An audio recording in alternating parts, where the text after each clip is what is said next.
Welcome to the Wise Mind Happy Hour. I'm Kelly. And I'm John. Welcome, everyone. Back. We're back with an amazing guest. We're so excited. We're going to bring him in right away because he's sitting right here. Oh my God, I'm realizing I don't know your last name. Freedman. Oh, I was going to write it down, but I can remember how well that. we know our guests. I feel so terrible. Purportedly amazing. Last name. Okay, we have our guest. He's sitting right here. Sam Freedman. Welcome to the pod. I am stoked to be here. Woo! Thanks for joining us. Yeah, thanks for joining us. A reality. I saw the little clips on Instagram. I was like, what is this thing in my feed? Here we are. I love it. the Here we hell? are. Tell us about you. Yeah, so, give us a bio. The reason we got you on the pod is Josh and I met you. What was that event? Was it a birthday? We were at Basement. We went to Basement, but why? Was it a birthday? It was Maggie's birthday. I don't know. I don't know if it was a birthday. Weren't we just all hanging out? Maybe it was a hangout. Yeah. Yeah, I think it was a hangout because your sister was in town. Josh's sister and Oh, her right. husband Yeah, it were was. in town. I think that was the occasion. It was Alex and Andrew coming to visit. Yes, this is who you Beloved members met of the Alex friend and group. Andrew? John? Josh's brother and sister, or Josh's brother-in-law and sister. I've met Alex for sure. Alex has been on the pod. She was on the pod. I was like, is this somebody else that we're talking about here? I'm having It was Alex. But Yeah, it was a I've long- never met her husband, I don't think. I mean, Probably. I don't think so. he would have been at your wedding, though. Yeah, he was walking right down But that yeah, aisle. I don't think I... Andrew Wallen was my freshman year roommate at Michigan. Oh, okay. Yes. I have known him ever since. Yeah. Great guy. Yeah, and I mean, to be someone's freshman roommate and stick around till, are you 30? I am 29. turning 30 next 2 months from now. Wow. I mean, What are the my chances? roommate couldn't tell you what I feel she's very up to. fortunate. The end of the hall, there were 4 of us. It was me and Andrew in one room, and then Taiwo and Scott in the other room. We're still all friends. Wow. That's Taiwo amazing. and Scott live in the city. I see him like once every 2 weeks or so. Oh my God, amazing. Are you friends with your freshman roommate? No, I don't even think I could tell you what they were doing when I was a senior in Yeah, college. Like, I totally. don't think... No. I think mine went to med school. Mine was fine. Yeah. It just was not, there wasn't much there. Yeah, So, totally. but I liked I'm mine. still really good friends with guys that lived on my floor. Yeah. Still friends with them, but not my roommate. That just didn't work out. Well, for me. that's great. It was very, I mean, we had a very active hall, but I wonder if what did it was we were stuck at the end of a corner. It was like an L. So we were stuck over here. Then there were a bunch of sophomores. And then there was like the rest of the gang over here. Oh. I think we like that little satellite dynamic. They might totally disagree, but that's what I wonder if that was what I was mean, going on. I think that has a huge impact. Geography. Like we were just Yeah. just had a little end of it. Yeah. Totally. Yes. Wow. Okay. So we met you and it was love at first sight for both me and Josh. Josh actually, okay, I'll tell a story that I don't think you know. So I didn't know you. I didn't know your background. I didn't know you had a fiance. Okay. And I'm there with my husband who's standing next to me, but it's a loud place so he can't hear. And Alex is there. And I see you chatting with Sydney. And I turn to Alex, Josh's sister, and I go, oh my God, is there like a little love connection going on? And Alex goes, oh no, Sam has a fiance. And Josh didn't hear any of this. Like he didn't hear what Alex and I were talking about. He just heard that we were talking about you. And Josh goes, wait, are you talking about Sam? Then Josh, deadpan, goes, actually, I like Sam. Hey. Yeah, literally, Alex and I went cross-eyed. We were like, what are you talking about? We're like, you like him as a friend. the love triangle broadens to a love square. I for mean, sure. it was incredible. Like, I could have cried laughing. I was like, okay, great. But Josh and I both thought you were so great. We're like, he's got to be on the pod. He lives in Chicago. He's an interesting life. So that's why you're here, because you're not a therapist, I am not a therapist. which is okay. We can. I am a doctor. Yeah, we can but still not a do medical doctor. You are. You have your PhD I do in math. in math, Okay, applied math, regular math. pure theoretical math. Wow. Theoretical math. Okay, so tell us about that. Was that like really hard to get? Well, my advisor likes to. Groundbreaking stuff. I mean, a groundbreaking question. Yeah, my advisor likes to joke that at the end of the day, getting a PhD is easy, but getting a job with a PhD is much harder. Okay. Oh, okay. That makes sense. I mean, in a sense, like if you just work really hard, and you every time you get knocked back down, you get back up, and you Yeah. also decide to singularly focus your life on one very niche topic for 6 years. Let's actually say 10 years.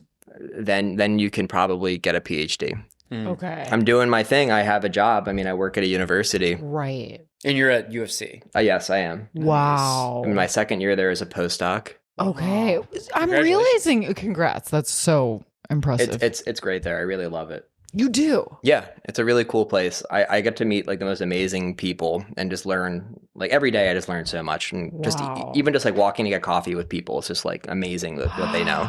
That's so cool. Oh, I just had like a pang of jealousy hearing that. That is really cool. Like being in higher education? Or? Yeah, like I have so many fantasies of Josh and I like living in a college, like a small college liberal town? arts college town. Not that you should see it as a small liberal arts college, because it's not. Is it even like liberal? No, Okay. I was gonna say. Is it even a college?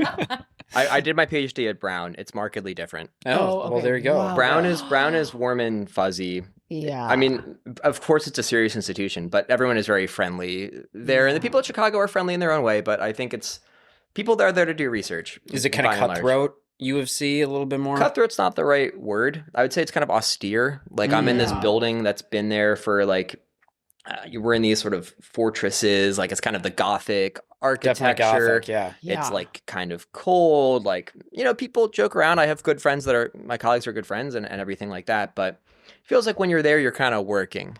Yeah. Okay. Whereas at Brown, it was I just maybe just feel warmer and fuzzier about it in some way. Totally.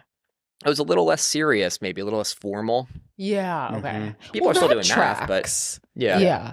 I remember when I was visiting colleges, I remember touring Brown and I was like obsessed. I was like, I have to go here. These people are so cool.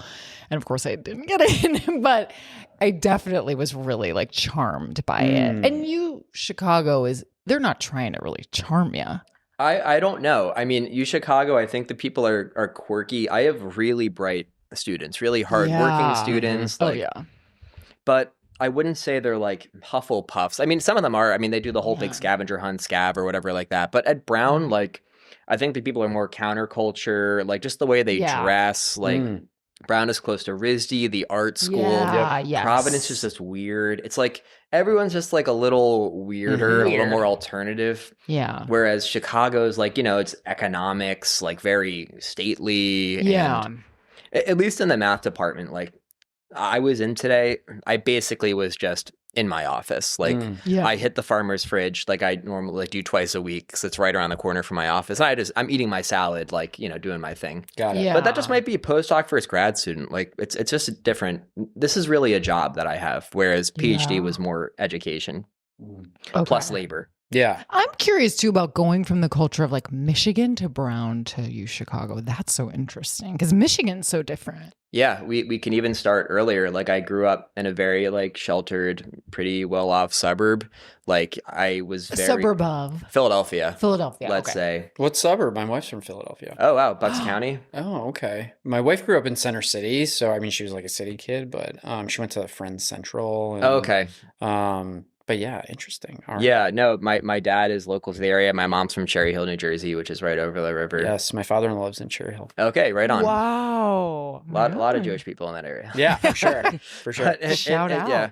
In any case, very sheltered. And then like definitely in my school, I wasn't really exposed to a lot of things out there. Like I was kind of just like doing like the worksheets. I had some pretty inspiring teachers, but I really just hit like a wave when I walked into Michigan on day one. Just how like many people there were, how exciting, how challenging it was, how Yeah. brilliant everybody was. Yeah. I met like the coolest people ever at Michigan. I'm a diehard Michigan fan. Like Wow. I love that place. Oh my God, that's amazing. Yeah. Josh, I I love like Michigan. a fellow Michigan alum. I'm a Wolverine. yeah. I love Michigan. I'm pretty I diehard love with it. that. That's a great description. Let me say I'm very proud to have went to Michigan. Yeah, Absolutely. totally. Josh and I this weekend were in Ohio because my sister-in-law is an Ohio State fan, and I accidentally brought a Michigan like champions shirt that his grandfather got me. I was like, I can't believe I brought this. I was There like, was There was a guy at my oldest son's basketball game in the stands who was wearing a shirt that was, you could tell it was Michigan because it was blue and what's the color? Or Gold. Maize. maize. Oh, That's what it gold. is. Sorry. That's why I didn't want to say Maize. gold, because I knew it was something else. Sorry about that. It was blue and maize, and it was blue, and the lettering just said anyone but Ohio State. Yeah. That's what the shirt said. Totally, And I was like, totally. that's great.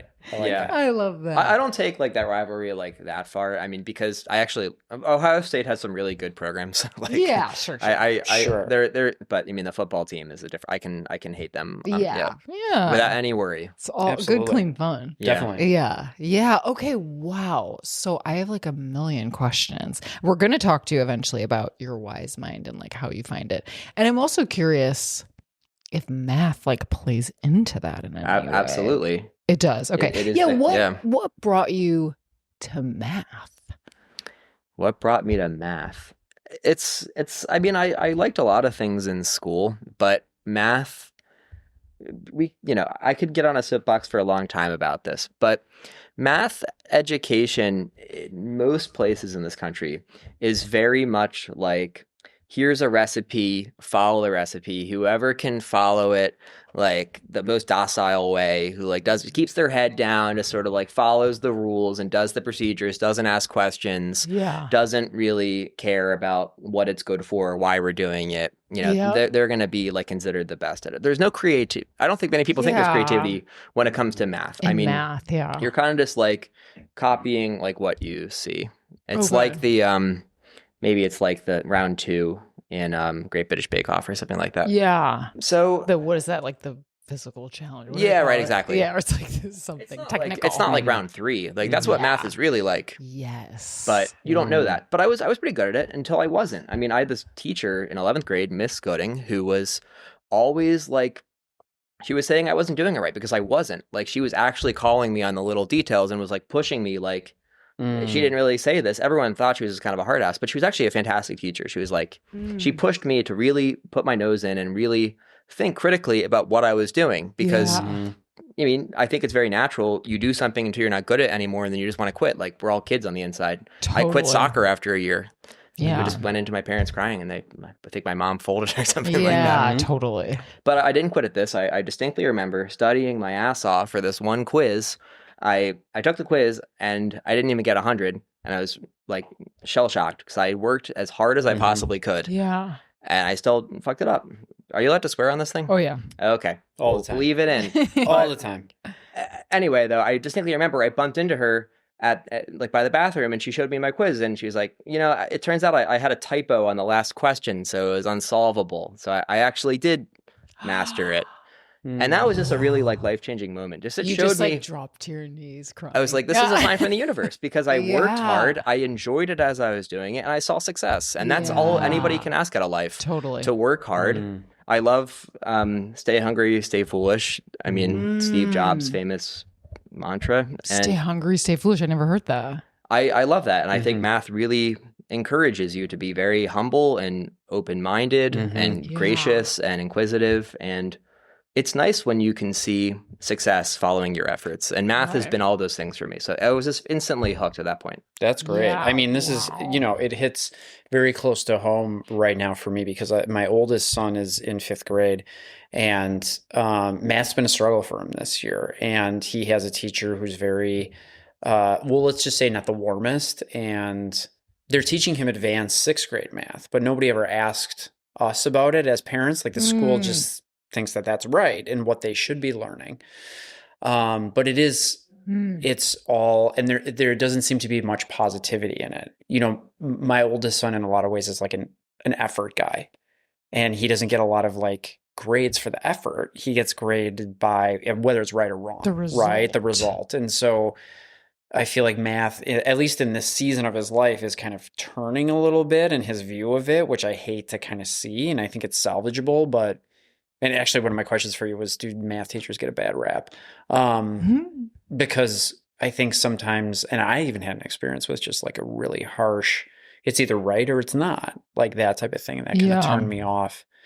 to it a little bit. But Yeah. anyway, in my life right now, it's just kind of like omnipresent of it's like he's putting in all this effort and he's going in early and, you know, he's like really grinding it out and trying to like do the repetition. And we were trying to remember we're doing surface area right now. So classic. So it's like, he never remembers he'll do the base times height, but it's like, it's a triangle. You got to divide by 2 or, times by a half. Right. And so there's always like one thing where it's like, like you got it, but you don't fully get it just yet. I have so much. Like, I mean, one thing, I have a lot. Yes, the education system certainly rewards product over process. Yeah. And I think in all pursuits in life, we want to think about what are we doing every day to get a little better, to get a little wiser, say, and we care less about, an ultimate goal that we're trying to achieve. You just try to do the right thing every day. Yeah. I mean, everybody I think should wake up and just try to do, the best they can. I don't care if it's in your job or if it's in your life. Yeah. You just try. And math certainly rewards right or wrong, but math is not about right or wrong in actuality. The education system's about right or wrong. Right. And I'm not totally kooky. I mean, no. If like, yes, it is true that the area of a triangle is 1/2 base times height. And if one of my students forgot the 1/2, I would mark that wrong. Right. But there is a question, like, how do we turn 1/2 base times height? And how do we make this real, tangible? How do we connect this to something that makes sense? Yeah. It's 1/2 base times height, because if you take a triangle and you double it, you get a rectangle, and that's base times height. Yeah.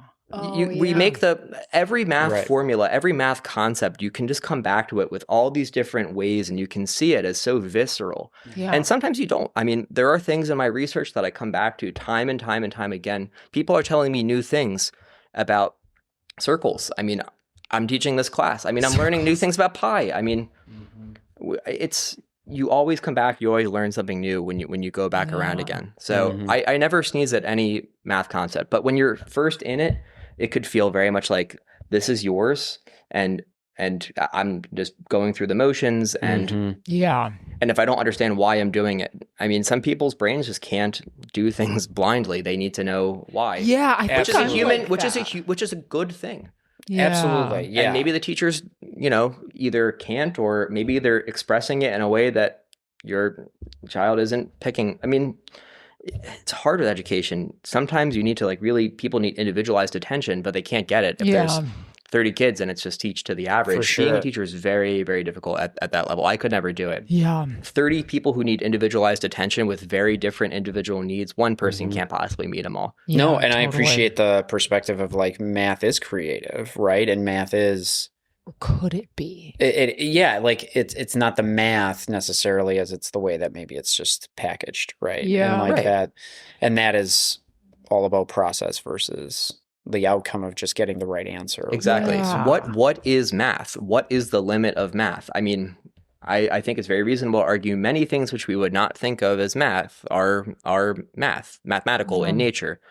Math is like the gym for your mind. It's sort of logical reasoning abstracted at its like purest form, making argument, reasoning, gathering information, making deduction, conversing with a fellow human being. I mean, we're in an interesting place right now where people are starting to use computers to verify correctness. Yeah. But still, most of the time, something is only correct as you can convince someone that it's correct. Right. Like there is in a sense right or wrong. Again, like 1 + 1 = 2. Yeah. Until it doesn't.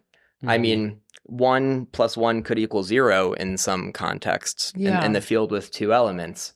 If you imagine adding 1 as flicking on a light switch. Depends what it is. Imagine like 1 is like you flick the switch. So then if you go 1, 1, it's like flicking on, flicking off. Yeah. 1 + 1 is 0, the same as having done nothing at all. That's what we try to broaden our minds by saying like, what are we doing here? What are the rules? Yeah. What's the sum of the angles in a triangle? 180 degrees. 180? I'm like, I don't know. Yeah, you're like, tell me. We could remember it. Yeah. I believe it's I 180. don't remember any of that stuff. Well, we can talk about Thales' beautiful proof of this fact later, but in any case, except it's not always, because here's a great example. Imagine like take a sphere and then sort of go from the North Pole down to the equator, walk, and then go back up. If you drew that on a globe, you'd see 3 right angles in that triangle. Yeah. you can't draw a triangle with 3 right angles on the plane. Right. So triangles on the sphere behave different than triangles on the plane. Interesting. Yeah. And we're getting into something called non-Euclidean geometry, which was discovered, invented in like the 1800s. Yeah. Rules are meant to be broken. It's like jazz. Yes. We don't teach kids that. Right. Probably because, you can't. But maybe my son could write that on his test. Yeah. These rules are meant to be broken. Yeah. Yes. That's what I'm going to do here. So my answer could be right in a certain Yeah. context. But why? Yeah, but why not push them and challenge them? Why are you doing this? What does this make you think of? Do we Right. have anything in life that can bring this to life? I mean, can you take a salt shaker and try to get a sense for what its surface area is? Can you take a piece of paper and try to wrap it around? And can you unfold it? Can you see like the circumference? Yeah. And can you? Well, what's interesting about that real life example is right now do you watch Survivor? No, but I certainly have heard of it. I've never watched one season of it, but Me neither. it's a big season. It's season 50. Oh, wow. Wow. Isn't that wild? Amazing. So my wife was like, why don't we watch season 49, I think, Wes? Because, my oldest son's 10, so he's coming to an age where it's like TV watching is a little bit more enjoyable, or like Sure. consuming movies because it's actually things we enjoy too. Shout out Dogman. But that's a shout out. That's a call. But, so we're watching Survivor, and the other day, my son came upon a towel that was just like all balled up, and he was like, it was at the end of the day, and he was like, God, he's like, this thing's still wet. I can't believe this is still wet. And I was like, well, imagine you were on Survivor. Like, how would you get it dry faster? And he was like, well, I would lay it out and put it in the sun. And I was like, well, why would you do that? And he was like, I don't know, it's bigger. And I was like, so there's more surface area. And he was like, don't ever do that again. He was like, Incredible. I was like, so Don't that ever there, I fuck feel with like that was me a again. bad win, because it was like, you understand that there's something, shape, form, like there's something to be said about that, right? And so it was like it just felt like a little bit of what a a win. moment, like you mic dropped. Even on though, him. well, I was more impressed that he just immediately was like, if I make it bigger, it'll dry quicker, right? And it's like, so you do He, like, get like a intuited that. larger surface area will give you something. Yeah. So, but it was funny that his knee-jerk reaction was stop at the math. Like, stop. stop. It was funny. It's look. I mean, it's like work for them. I mean, yeah, I don't really. totally. Maybe I'm giving the impression that I love talking about math 24/7, but when I go home after doing math all day, I do just kind of play Xbox, Love it. or watch Nice. dumb TV. Yeah. Okay. What do you play on the Xbox? I just finished Tunic, great little puzzle game. It's like Zelda inspired a little. Okay. I was playing last night. I was just playing like the dumbest. Sometimes I actually seek out like the dumbest form of media. I'm kind of sick and. One thing that I've struggled with is always trying to be productive. I'm always like, what are my colleagues doing? Like, I had a therapist once who was like, not everybody is like going home and learning Mandarin in their free time. So sometimes I actively try to do Oh my God. really dumb things. So I was just playing this game called Ninja Gaiden 2 Black or something like that. It's just a violent, vicious slap. I'm not a very violent. It's just mind-numbing button. Yeah. It's just button mashing and it's fun. It's good fun. I don't have to be productive in every aspect of my life. Not at all. Yeah. But you think it because, you're trying so hard to get ahead in your career and set yourself up. And I'm always pushing myself. But you can't push yourself that much. I mean, it is a shame though, when you make something your job, you kind of do lose them. They say don't monetize your hobbies. I really believe it. Yeah. I don't do math for fun anymore. And you did at one point. Oh, for sure. Yeah. I don't really read math as much anymore in the evenings or read articles or watch videos about it. I've kind of like, now that I'm doing it just as my 9 to 5, I'm kind of a little like, all right, it's time for something else. It's time to like go home, talk to Amanda, make dinner. Yeah. Amanda, your fiance. My fiance, Amanda. We're long distance. She's finishing her math PhD at Brown. Oh, she's getting her math PhD. We met in the program. Got it. It's not a coincidence. We were both doing math PhDs at Brown. my And gosh. do you feel like inherently that's just a wise decision for you to kind of have the 9 to 5 and then I really hate having things weighing on me. Like publisher perish is just not good for me. I'm realizing that. This is like a mantra in academia. I think so. Okay. What happens when you go for an academic job? It's my understanding, like they look at what you've published and what journals have you published in. And then like, the letters are going to speak to how groundbreaking whatever you did in the papers were. Yeah. So it really is like, I think you're kind of compared to your latest. What artist isn't like Yeah. what's your latest album like? You know what I mean? Right. Like, are you growing? Like, are you experimenting? Are you just sort of churning out the same?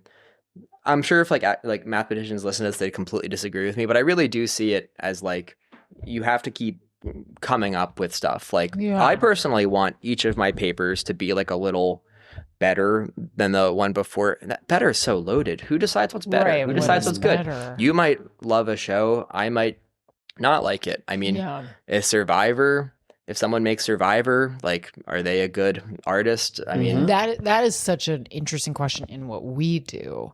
Like, what is it for us to have like a good session? Right. I mean, I think about this all the time. Like, anytime I might like beat myself up for something that happened. I mean, and Josh, you do a great job of this, and you do this too, John. Like, if I would talk to you about it or talk to Josh about it, there would be so many lenses from which to look at it and notice, you know, this can be helpful in this way. This is an experience of their life that they're navigating that you gave them or you shepherded them through or whatever. Even like breaking up with a client, you know, all these things, we're almost, I think, unable in some ways to measure how well we're doing at our job, right? Yeah. I mean, I think that probably yes. Yeah. Because I think that, well, and it depends on the framework, right? And some people, I think psychology probably has a little bit of a chip on its shoulder because it is a softer science. And, Yeah. and it really, there's a lot of people that want to push it into like, we can measure everything. But there's just so much you don't know. And it's so subjective in so many different ways that it's really hard to measure. Yeah. So I think the best that people do is with assessments or batteries on people's symptoms but that's a self-report. And for me, what lacks there is you don't get the data on, okay, so even if you are having a reduction in depressive or anxious symptoms, how are you actually engaging in your life? And is that really like a meaningful way to engage in your life? Are you fulfilled in your life? And when your anxiety or sadness does come, how are you navigating that? And that's more of a conversation. It's not really a measurement. So I think that people come to us wanting to just feel better, or they want to feel good. And that's going to be their measurement in their mind of it. But it's not, a lot of times what we do makes people feel worse. Oh, totally. Right. That's Having the other been in thing. therapy myself. Yeah, same. Being a therapist. Yeah. Right. Like you feel worse a lot of the time engaging in it. Yeah. And the hope is that eventually maybe there's some relief, but I don't even, that word better is kind of like, what does it mean? I mean, I was just at my PCP and I was telling him like, I did a blood test, my triglycerides were maybe high. And he was like going on about like how we don't treat numbers, we treat people. Mm-hmm. And I think it's very commendable and important that y'all treat people and not metrics. Yeah. People need a time in their life when they can just be a whole person and not be reduced to what's my weight and my cholesterol and my this score and that score. Yeah. I personally never leave a therapy session thinking that something went poorly. Like I mean, even if I disagree with what they say or suggest, I still take it as an opportunity to challenge myself. Yeah. It's always wise to get a dissenting opinion before you make a decision. Mm-hmm. Yeah, true. You know, you don't want just a bunch of yes men around you telling like, I don't think I've ever gotten advice that's like really, I've never broken up with a therapist or anything. So, but I don't know. I don't know what it's like, but. Well, tell us about that if you're willing. Like so you've seen one therapist. I've seen many over the years. Okay. Yeah. I needed it to survive grad school. I mean, just to really manage, like, I was having a lot of symptoms. I was having night terrors. That was the worst thing. Waking up screaming in the middle of the night. I don't know if how many people know about this, but I really feel like I survived like through therapy. I clearly had things that I had to get off my chest. Yeah. Stresses, difficulties with colleagues and mentors. And I just, before then, I wasn't really just talking. Yeah. I find that I can work through things when I talk. My favorite kind of therapy is DBT. I like when the therapist is like asking leading questions and sort of guiding me to help me figure out the truth, because I think it sticks. That's my approach to education. I like the Socratic method. When a student comes in, I don't just tell them the answer. I help them come to the answer themselves, Yes. come to their answer themselves. Mm-hmm. I try to sense, what are they trying to figure out? Why do they come to me? And how can I very gently help support them get there? So when they do get there and they have the aha moment, the dopamine, the serotonin, that stuff fires. Like I think it only fires when they come to it themselves. Yeah, I agree. I'm sure there's some physiological principle behind this. Like like dopamine for delayed gratification. Like if you work at it and then it clicks and you do it, that's when your brain rewards you. And I thought DBT was doing that for me. Yeah, that's great. It's so funny. I do a newer type of therapy that I've been talking about on this podcast lately, and I have a supervisor in that, and she will always say, in this type of therapy, she would always say, never make an interpretation. Like it needs to come from the client, which like I think in general I applied that principle, but I wasn't like religious about it. And in this context, I am, and it's incredible what guiding someone gently to their own intuition really does, and how much more like solid that insight is. Yeah, definitely. And also just seeking therapy at an age range where people are very vulnerable. Yeah. Right? Like that the late 20s. teens, early to mid 20s, like there's so much change and so much pressure, and we're choosing maybe a direction in life, but then also, especially if you're advancing through rigorous academics, there's so much pressure, right? God, and then there's, we've talked about it before, that diathesis stress model, right? Where it's like you might be predisposed to something, and then you have that, and then you have enough stress where then it combines, and that's that can be a very fragile moment, that time period in people's lives where we do see the onset of a lot of different like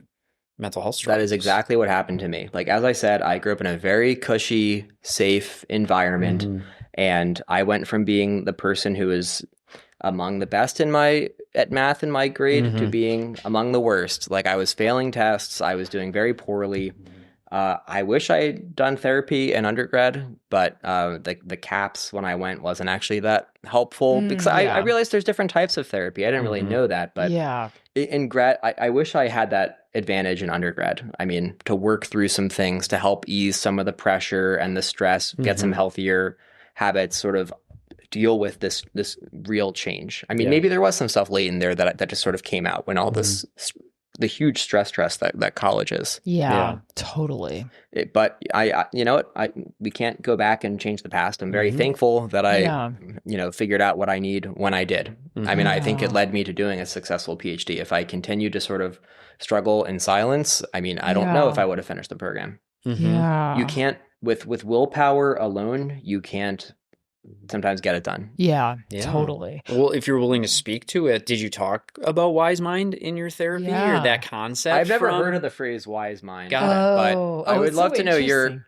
Yeah. So Josh just sent me, I think, the Google Gemini summary of wise mind. Which is probably Shout better out than to our... Gemini. Probably better than our yeah, summary. I think more coherent. Your personal touch could really help here. So, I mean, what is our working definition of that's mathematics 101. Like, what are our definitions here? Yeah. What does wise mind mean? Well, honestly, we might differ slightly in this, but I'd be pretty similar. I think DBT wise, you and I. Yeah. I think like so. DBT. I sometimes think I add things to it that like Marshall Linehan would be like, that's wrong. And I would be like, right, I'm who fine developed with that. DBT, but that's okay. Yeah. But no, even like for me with clients, like the wise mind, like what they do in DBT, and maybe Gemini showed you this, Venn diagram. There was a Venn diagram. Okay. Emotion mind, rational mind, and then the synthesis of the two is the wise mind. When I work with a client on contacting their wise mind, in some ways, it's like the sum is greater than its parts. I don't think of it as like identify all the parts that are your emotion mind and the parts that are your rational mind, and then like just add them up. It's more like I find getting someone to a place of like stillness and awareness of like the different kind of parts and voices speaking to you. And then when we slow down and get into a little bit more of like a meditative place, like a sense of like knowing is in there. So for me, like it is almost a little bit spiritual when I work with clients on that. And I always tell them, the parts that aren't wise mind are the gateway, and your relationship to them is the gateway. So like if I have a part of me that's really perfectionist, I can't just like shove that out of the way and get to the wise mind. It's more engaging with that part mindfully and compassionately and getting it to like relax gets you to your wise mind. I'm sure Marsha would be like, I don't know what all that is. But really, like, it's this center. Mm-hmm. It's the middle path. It's the middle path. Yeah. I love that. And I think a lot of times people immediately jump to like, you know, what they've been programmed, like one's better than the other. Like a lot of people, when we work with them, will, at least in my experience, kind of be like, well, no, like I want to be in my logic mind a lot more. Yeah. Like I really want to be in that. And they have like a kind of firm grasp on like, I'm too emotional and I need to like shut that part down. And it really is, you know, that Venn diagram, like that middle section is very big. We want to hold space for both. And that's where that, like, we want to be validating of our emotions. We don't want to like just completely push that away. And at the same time, we can feel really intense emotions and still have rationality. We can still have logic. That's not easy. And also too, with, I think people forget that like, it's never like threading a needle where it's like 50-50.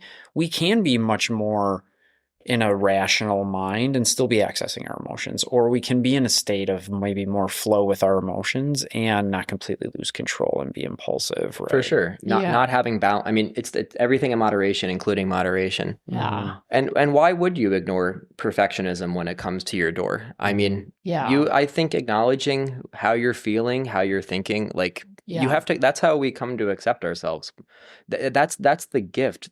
When you can just notice how you're feeling or when you're in a pattern. I would just have these incredible spiraling sessions that would go on 30 minutes on end, just intense thoughts. Like a therapist gave me a great trick. He was like, you know what? Whenever you wash your hands, you're just going to feel the water. Yes. I need that sometimes. Like, and just what I need is to just take stock of who's in the room right now. Like you're anxious or you're processing or you're trying to logic your way through something. Like once you acknowledge that, then you can respectfully sort of say it's stayed and go back to your inner circle, that you can go back to the path. This morning, like I sat for 5 minutes in silence. Sometimes I'll just set a timer on my phone. Just don't look at a screen. Just don't look at anything. Just like it's hard. I like doing it. Like that's my form of meditation. Just like notice the thoughts as they come in. Where does my mind go? It starts with what I have to do. It starts with my obligations. It starts with the math problem I haven't solved or can't solve, or this chore or that chore or this stressor. It's nice when I see them though, and I send them on their way, and then I'm back to in a place where things are a little more in balance. If everything seems a little less gray and dire and urgent. I like that idea of like, you can't logic your way out of this, right? Like that's such a wise even thing to just notice, because I think we all try to fix things or problem solve things in a lot of different ways in our lives. I know I do. And it's like, you just got to drop the rope on that sometimes. Like, this isn't a problem to solve right now, right? And it's actually making whatever the feeling you're feeling probably exponentially more intense, because you're just not allowing. I just got to be with this right now, right?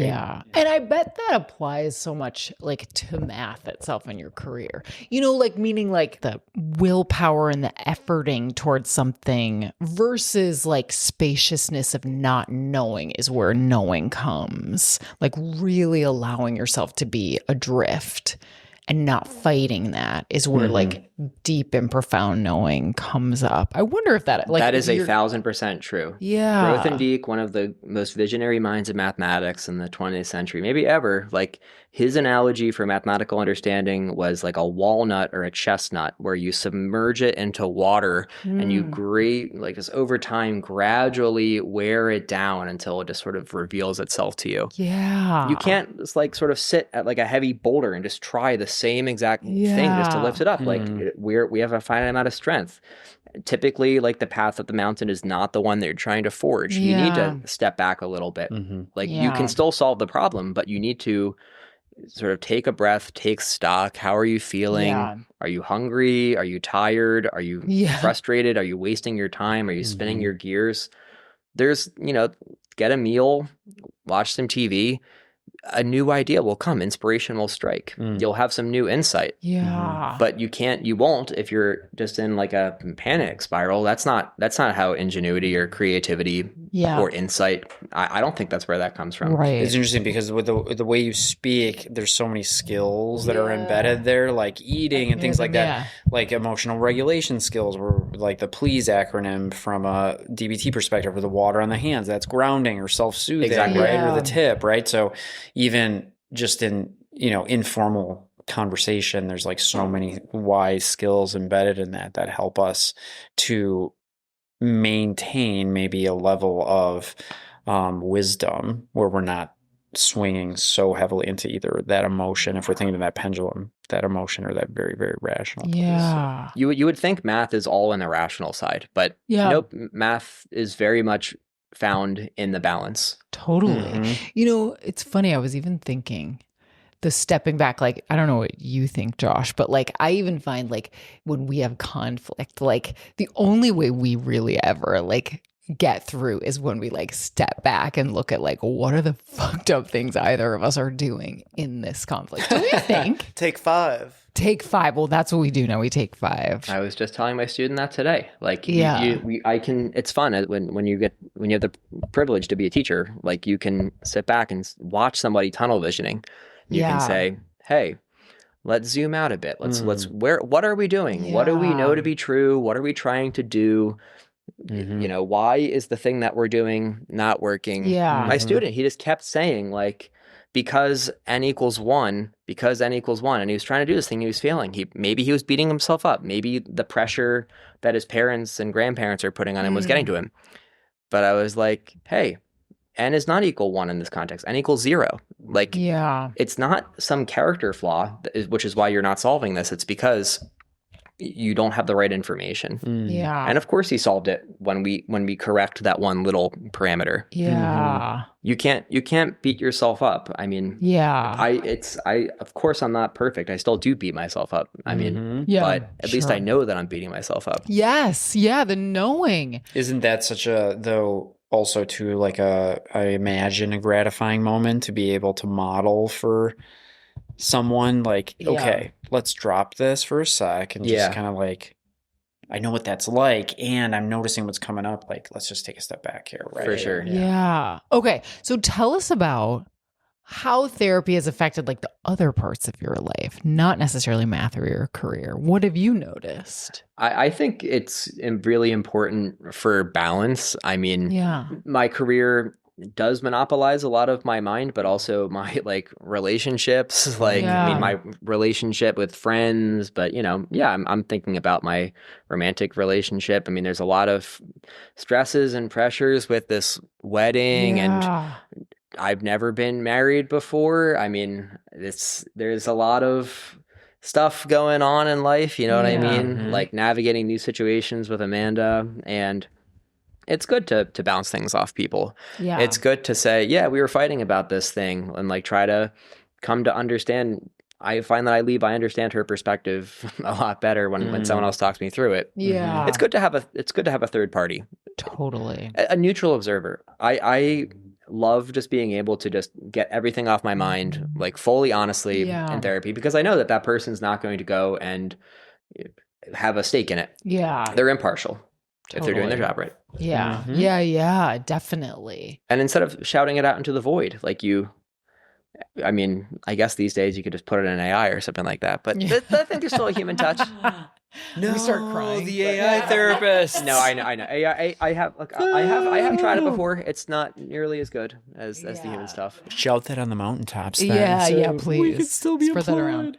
Hey, mathematicians feel the same exact way. Don't worry. I'm sure. Oh my Everybody, God, but no, I actually feel really bad for people who it's probably not their choice to do AI therapy. Navigating my healthcare has been nightmarish this year. I switched to an HMO. It's like I finally figured out what I was doing.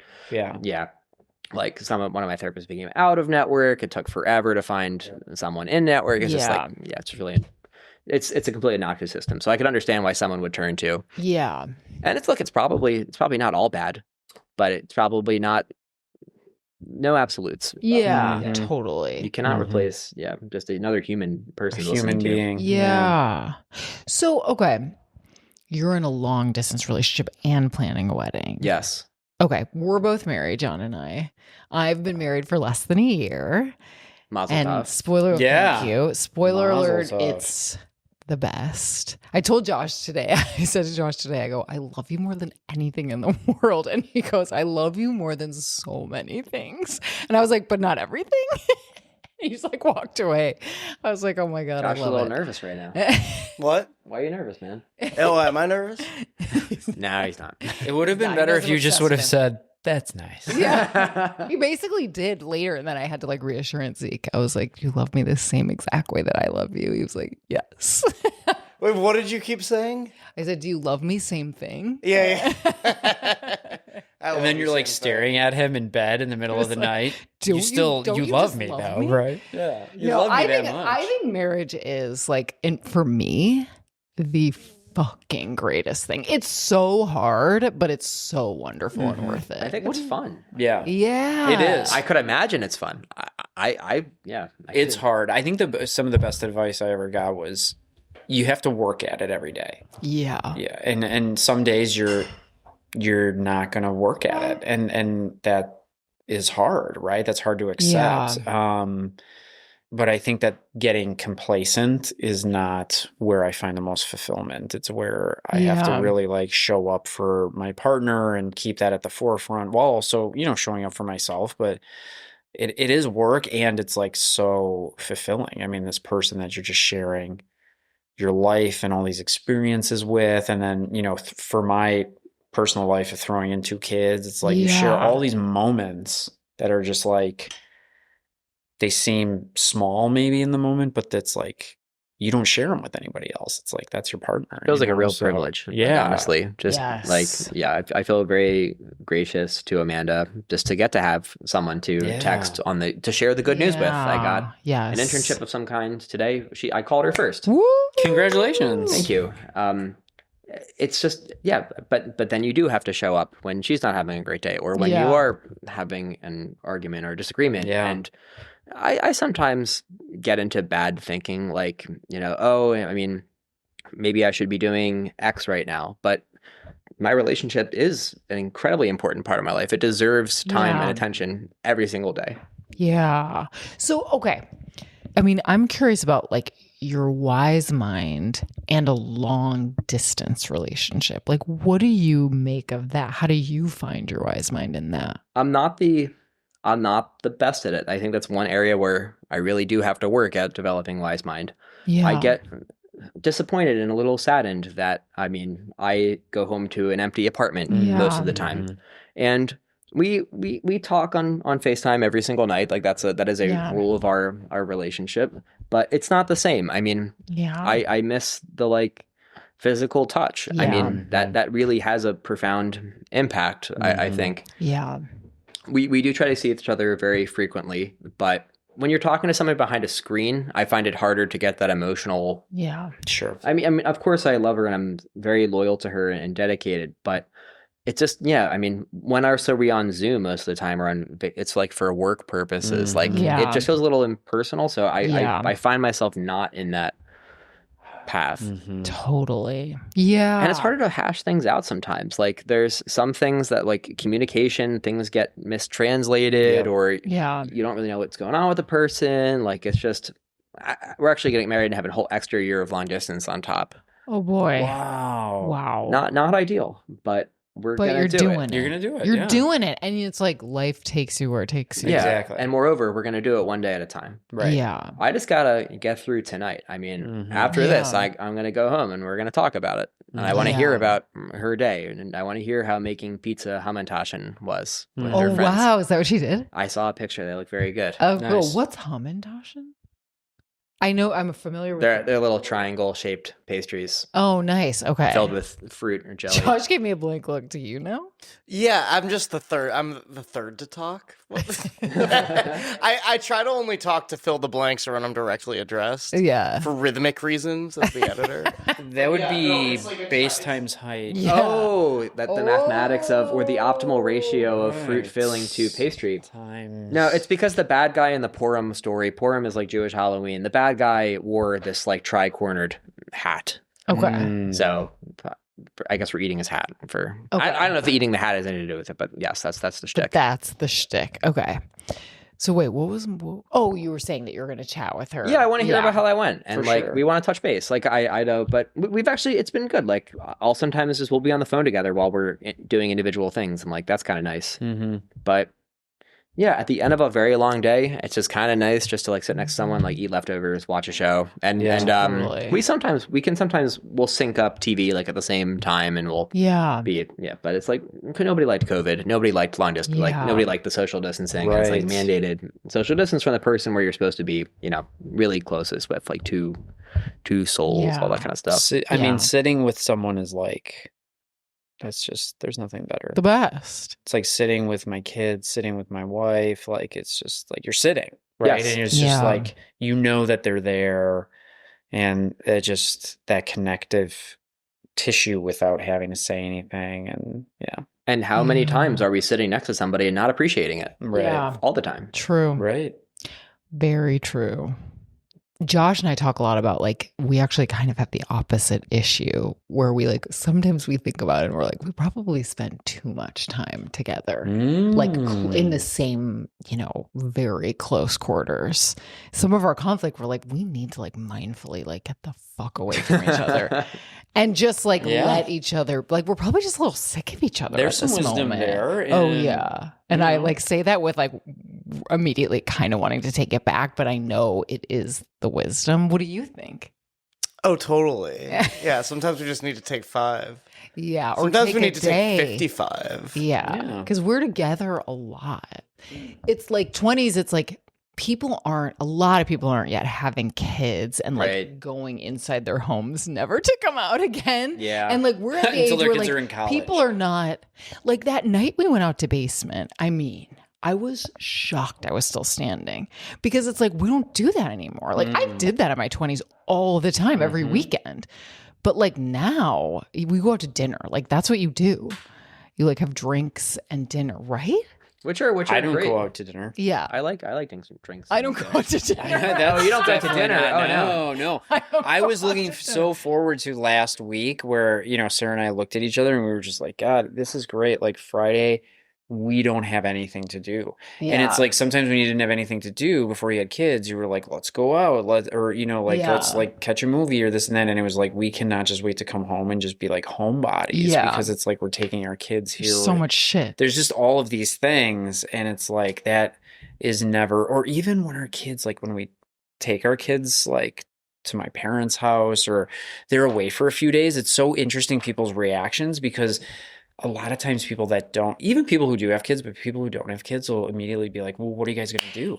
And it's like, we're going to get takeout and enjoy our home without Yeah. our kids. We're never at home when our kids aren't there. So it's Right. like, there's something to be said about we're watching our shows and like the couch is like spacious because we're Yeah. not all. So yeah, it's just such a different shift where Yeah. I remember just being poor on Mondays in my late 20s because I spent all my money at the bars Totally. both nights, Yeah. Friday and Saturday. And And I you're, was like, like, so what am I hungover. doing? I'm living like a baller here. I don't have any money. Like, Yeah. what am I doing? This is ridiculous, right? So it's interesting how that Yeah, and shifts. it's like we're in the middle where like a lot of our friends are like not going out all the time. They're with their kids, like we're finding time, they're getting a babysitter, but it's like it's me and Josh, like we're the center stage. So yeah, it can wind up being too much time together, which you'll be there at some point, I'm sure. Yeah. I mean, I want us to have sort of separate careers. I mean, and it's good, like, opportunity to leave the house and like, but I think like I would probably, if I'm without Amanda from 9 to 5, I'm very good to hang out with her from 6 to Totally. but I mean, it's important to maintain. I want her to have her relationships with her friends and my Yeah. friends. We actually, don't have many mutual friends, I think it's fair to say. Yeah. I think like when we did the wedding guest list, there was only like a few people we were like, I want this person on my friend list. No, that person's on my friend list. You know what I mean? Most of the people, it's like, Oh. you know, Andrew, you know, on my list, right? Yeah. But like, you know, that she's going to get Anna or whoever. Yeah, interesting. Yeah. I feel like we're probably the same. I mean, I love your friends, but like I wouldn't put them on my list. Now they're mutual friends, but Yeah. they weren't. Yeah, who Yeah. would we fight over? John. We would fight over you. Oh, And I mean, obviously you're Now on we my would. list. You and John have history. Yeah, you're going on my list. Sorry. Definitely. I love John. And now that Sam's I been love on the you. pod, I Sam love will you be on my both. list. Don't fight over me. There's enough of me to go around. Totally. I love you, Sam. It's fine. We can Yeah. all do this. you think from this one pod, like I'm on your list now? Yeah. I don't. Sam's I'm on my kidding. list. That's a declined We, invitation. we have a texting relationship. Sam can be we on went Josh's to a concert. list. I actually like Sam. I actually We're on- I yeah. actually like Sam. I think I'm on Josh's list right now, but you know, Yeah. I'm not gonna. We'll see how it goes. But you know, it's okay. Yeah, there's not a compliment for me cracks. being here. Let's play it a little bit loose here. Yeah. There was an article on my news feed about Goodwill Hunting. Now, And you both read it.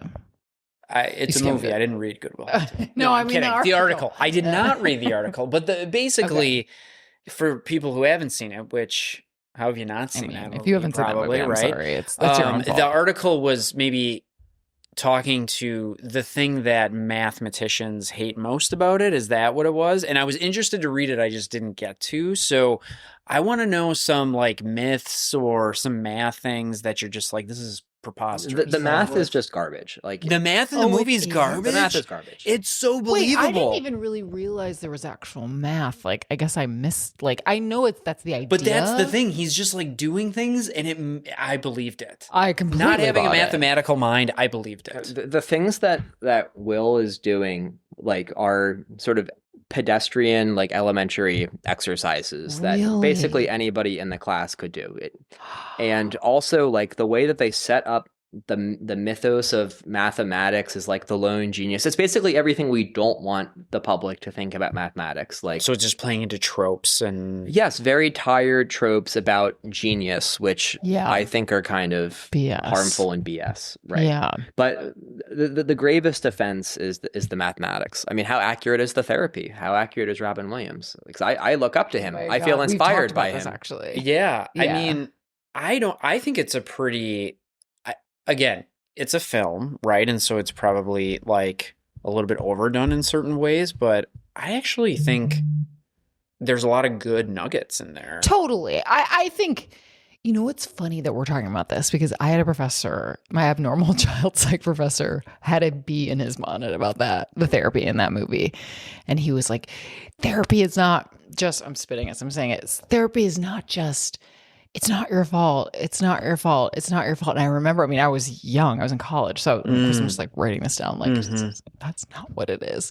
And then I feel like in grad school, I had a professor that was like, you know, this is a great scene. Like there's some kind of like great nuggets. Yeah. Kind It's of not like, your fault. Never say that. never Yeah. say that. But so yeah. okay, so here's the thing: was your professor at all moved in the fact that this was possibly like a corrective parenting experience in that session of that there was some form of, it doesn't have to be a father per se, but just like this Yeah. person who had no parental figures because they were an orphan, which was the term used in the movie. Well, okay. So this professor, no. Okay. He wasn't really appreciating that nuance, but also like okay, I hate to say this, but sometimes I'm going to make a huge overgeneralization, No, but I like it. sometimes I like it. like a psychology professor is going to have a very different take than a working therapist with clients Oh, and 100%. many years of clinical experience. And my grad school professors all had practices and had worked for many years, and I would like follow them under a train, like so great, so many of them. And I think this other professor was a little bit like getting off on kind of correcting it. But That's fair. I'm with you where I'm like, you know, therapy, it doesn't have to be in the room like you're just like yelling at them to like themselves or something. Yeah. The therapy might like look not like the best therapy. I mean, he Right. basically kind of assaults Matt Damon when he rips up his painting or whatever, and then he like grabs him by the neck and is like, "Don't talk about my wife." Like that. Southie's version of therapy. Right, But Southie's maybe if you're from version. Southie, you need Right. Southie therapy. I don't know. Right. Speak Who to people in knows? the language Who they need. knows? Totally. But that Oh, movie, wow. it's like But Whiplash either did way, to which- jazz. Oh, yes, Whiplash. Yeah. What yes. do you? You should watch. Adam Neely has a great breakdown of just how I might have watched that on YouTube. unfair the characterization of jazz as being like they tried to make jazz into a sports movie, but it's just not. Mm. Right. And they try to make math a sport, like the pursuit of greatness that one might in an athletic pursuit. It's just not the way math needs to be or should be. It's Yeah. not about who gets the Fields Medal. It's not about who does something incredibly audacious. It's more about just being a creative, being a community member, Yeah. supporting people, self-improvement, inquisitive, like following your inner voice and like speaking Yeah. truth. Mhm. I wish I loved the stuff I do more than I do. That's something I need to work on. Like I need to sort of learn to self-love a little bit more on what I have personally done. Mhm. But that culture certainly doesn't engender self-love. Mhm. The culture of Goodwill Hunting. Right. What right. other math stuff grinds your gears? Yeah. That maybe Did you see we the movie don't- Proof? No, what is that? Set at University of Chicago. Oh, okay. I just and know it's- Harry Met Sally Oh, and that was University of Chicago for like too. 5 minutes. But I don't think that's math. No.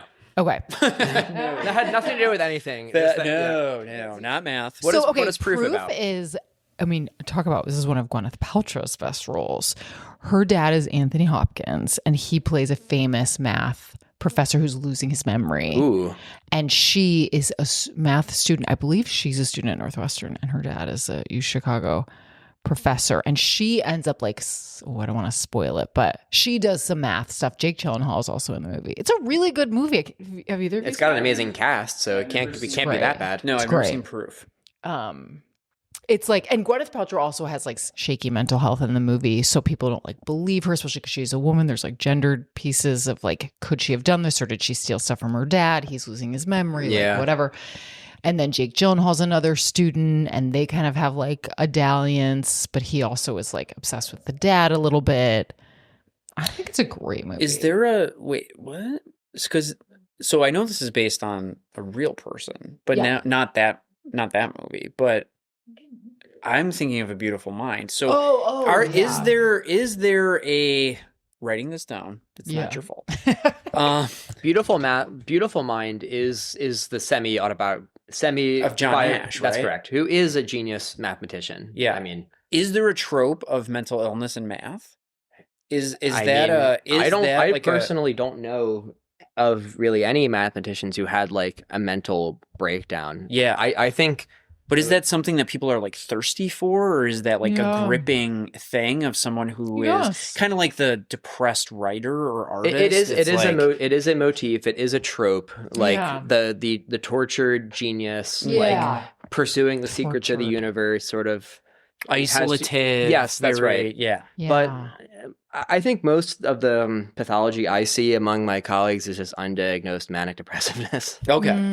Yeah. Okay. People like, when they have too much to drink, the truth comes out. Sure, in, sure. Veritas. Yeah. But yeah. Yeah. Okay. No, I mean, I haven't seen anybody. I mean, look, some people in undergrad, had to take leaves of absences, but I've never seen math or really know of anybody senior in the field where math pushes them to something Yeah. like that. No, I I was can't just, it was imagine it interesting when would. you mentioned that movie and then you were like, well, she has her own mental, which Yeah. a lot of people in any domain have mental health struggles, right? Right. For But sure. it was just interesting that we were mentioning these movies and then there's like this mental health. component. Yeah. I mean, John Nash, he was schizophrenic. Maybe that was onset by the stress and the pressure to keep Oh, doing. totally. I mean, John Nash did like some really incredible work, like at a very young age. Like my advisor was a child prodigy. Math really props up prodigies and like Yeah. really does celebrate the myth of like the individual person of like genius. And there is truth to this, but I think my heroes are like among the strongest mathematicians, like in terms of raw ability. Like think like the Kobe Bryants of math, if there could be such a thing. But they're incredibly humble and they're incredibly generous and they're incredibly kind and giving with their time and their resources, and I really admire that. There isn't really hoarding for credit. I mean, that's just not a thing that you really see in mathematics, like Yeah. sniping, spitting in the test tube. It is overwhelmingly a very generous environment. There's so funny. counterexamples, but Yeah, of we're stealing so results. outside of that like in therapy. I mean, it's almost like nauseating how supportive everybody is of each other. A little at Yeah, times. sometimes. Yeah, no, math is overwhelmingly like that too. I mean, we don't have first authorship in math. We have alphabetical. Every paper publishes alphabetical. It's Oh, the Hardy Littlewood Convention. wow. I didn't know that. I didn't know that either. And you can't sort of pinpoint who had this idea, who had that idea. When I collaborate with people, I mean, you're just having conversations over the course of years. I mean, it doesn't matter who wrote one individual sentence. It is never like, there's not a point system. This isn't fencing where like, you're just building something together creatively. You're just jamming and you're throwing this in, you're throwing that in. And it's like, Yeah. whatever comes out, comes out. Got it. Interesting. I like that. Yeah, I like that too. I like the math is garbage. Good old day. The math Is garbage. I mean, we In could talk. Good Will Hunting. We don't have to get into specifics. We could talk about the problems. Like they're just complete like jokes of problems. Like one of them is Wow. like draw like the number of trees, enumerate all trees on like 7 vertices. I mean, it's like I don't know who consulted for this movie mathematically, but Well, wait, but Obviously didn't not they somebody at make MIT it- because Totally. Didn't they make it when they had like no money? I guess they should have had a better scientific consultant. I don't know. It's really like kind of you insulting. think they could have afforded that, right? If they could You buy afford someone Robin lunch. Williams or have Robin Williams loan you some cash. Yeah. I mean, Ben Affleck at that time had already been in Mallrats. I mean, Oh yeah. so And Dazed and Confused. wait, wasn't he in Mallrats? He was a Mallrats. Yeah. Ben Affleck's in that movie. Mallrats. Pretty sure. isn't Yeah, he? yeah. I've he's like seen the it many- douchey boyfriend. Oh, okay. Yes. Yeah. yes, that's My what he dad is a big Kevin Smith fan, so Yeah. Your I've picked up. dad? Yeah. Wow. So I've been exposed to some of these, Well, that movie came out a long time ago, but you It you did. figure they could have consulted with someone. mathematical. Now, the math in A Beautiful Mind, I remember the bar scene with like the 3 women. That scene's actually explained wrong. Like Is it?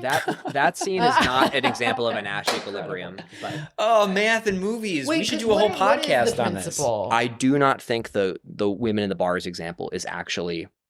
It's really stupid and misogynistic. Like no one go for the blonde or whatever. But Yeah. that's not a Nash equilibrium. Got Like it. Because he basically says go for the quote least physically attractive person because you can't get the blonde because everyone will go for the blonde. it's a dumb example. Yeah. Someone's gonna get in the comments. Don't and they're go gonna for say, the actually, it is a great example of a Nash Well, equilibrium. so here's Yeah. the thing. Nobody watches this. So there won't That's be any right. So there's comments. no. Just kidding. But there's a rule. Huge following. No, but what we're really Nobody learning will is ever that hear this math one. is not represented well in media. Yeah, it seems like it. Or, I mean, or at least I in mean, these is examples. therapy represented well in media? Well, some of the time it is. sometimes, but Well, why did I grow up with therapy sort of being stigmatized? Well, yeah, it's a great question. You know, Not to blame any individual person in my life, but just in Yeah. general, I do. It was not seen as like a positive thing. I don't think in my community to like be. Nobody talked about it. to go to therapy. Only like the crazy liberals in college talked about therapy all the time. Yeah, right. I think therapy a lot of times when I was growing up, or at least the representations I saw, it was either like so positive and like fake in that way, or it was like somehow either taboo and like people kept it to themselves and like you don't talk about it. Or I guess the third option would be like just gross, like people complete negligence or people not adhering to ethics and sleeping with people or, like that type of thing. Like it was like yeah, like cartoonish, like cartoonish Freudian kind of, things. yeah. I don't know, but Yeah. Wait, Okay. can we engage in some silly questions? Yeah, let's do it. What's your favorite number? Yeah. jeez. Maybe not silly. Maybe that's. I mean, I think No, this is huge. Mathematicians. I'm actually not a number theorist. Okay.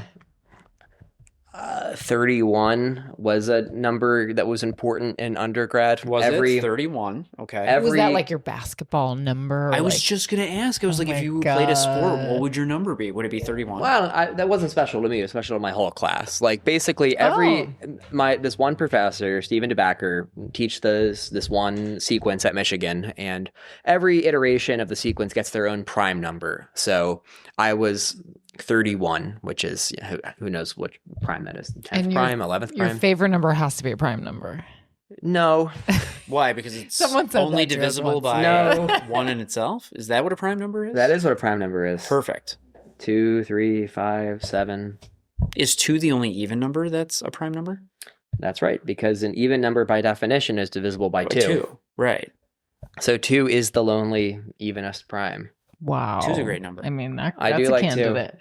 2, monogamy. Yeah, totally. Good institution for me. Yeah. But 31 had meaning for you and this class as well. Everybody in that class had just like some special place for 31. Yeah, I mean, We'll go with that. We'll go with that. And when you turn 31, you have to have a special like birthday. Oh shit, I didn't even think about that. You're right. 29 is pretty unremarkable.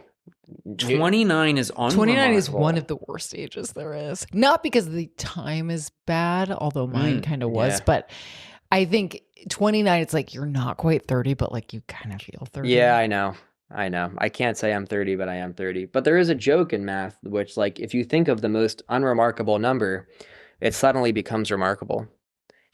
Given that it is the most unremarkable number. Yeah, Wow. that is remarkable. It's a paradox. I Totally. love that. That's great. Isn't that John Kabat-Zinn says that where he's like, when you really pay attention to boredom, it becomes incredibly interesting. It's that. Yeah. Yeah. We are all saying the same thing. Like scientists, politicians, therapists, every craftspeople, everyone. We're all tapping into the same kind of humanity. Yeah. We just choose to wear different hats. So Totally. 31's your I think so favorite. too. 29's unremarkable. What's your favorite number? That's tough. I know what I would have as a jersey number. Yeah. Well, I'd want to be a 99. ooh. Oh. But like straight up, like I would want to be like a 99 Wow. guy. That's so high. It's so high.